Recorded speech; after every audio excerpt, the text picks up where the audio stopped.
And that is that once you're saved, you're no longer under the law. You no longer have to keep the 10 commandments. I get a lot of comments from people like that on my videos, especially when I talk about the 10 commandments, because they're looking for an excuse not to keep them. But this comes from a misunderstanding of Romans chapter 6, verse 14, which states, "For sin shall not have dominion over you, for you are not under law, but under grace."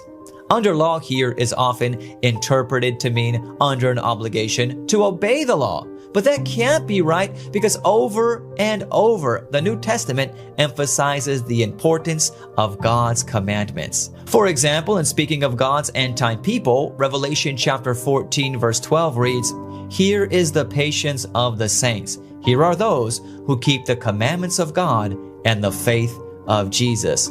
This is in the context of the mark of the beast and the second coming of Jesus, which is still in the future. So if they have been freed from the law by grace, what are they still doing keeping the commandments? Maybe the problem is in some people's understanding of what it means to be under the law. Maybe it has a different meaning than what they think. Romans chapter 3 verse 19 puts it this way.